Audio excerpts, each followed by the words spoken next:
मित्रांनो, आज एका आगळ्या वेगळ्या डॉक्टरची चित्रविचित्र गोष्ट मी तुम्हाला सांगणार आहे। जेम्सला लहानपणापासूनच डॉक्टर व्हायचं होतं।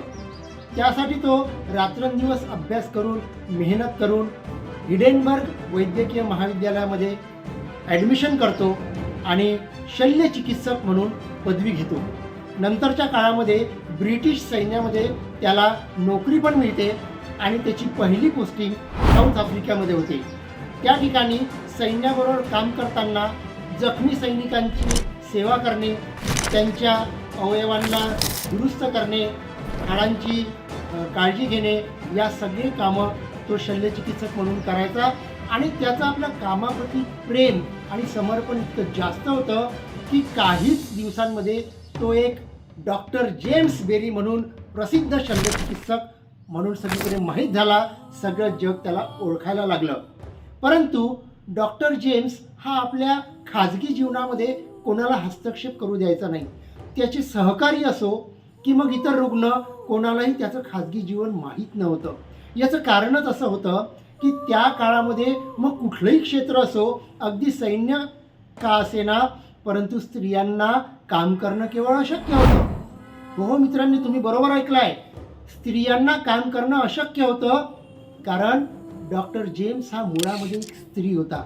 तिचं ओरिजिनल नाव होतं मार्गारेट आणि स्त्रियांना शिक्षणाच्या आणि नोकरीच्या संधी नसल्यामुळे मार्गारेटचं लहानपणी जे ध्येय होतं डॉक्टर बनण्याचं आणि डॉक्टर बनून इतरांची सेवा करण्याचं, ते स्त्री म्हणून ती पूर्ण करू शकणार नव्हती आणि म्हणून चक्क ती पुरुषी नाव धारण करते आणि पुरुष म्हणून ह्या सगळ्या कामामध्ये येते।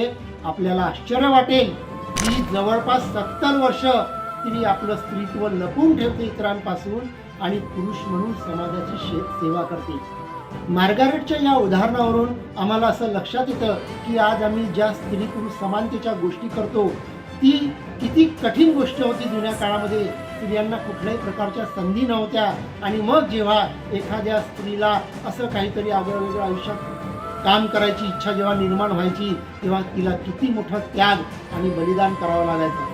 मित्रांनो, काळ जरी बदलला आहे, आजही आम्ही स्त्री पुरुष समानतेच्या अनेक गोष्टी करत असलो तरी किती प्रमाणात आम्ही स्त्री पुरुष समानता आणू शकतो आहे याचा विचार करण्याची नक्की गरज आहे। मार्गारेटचं हे उदाहरण आम्हा सगळ्यांपुढं एक मोठं प्रेरणादायी उदाहरण आहे की एक व्यक्ती इतरांसाठी, समाजासाठी काम करण्यासाठी किती मोठं बलिदान करू शकते।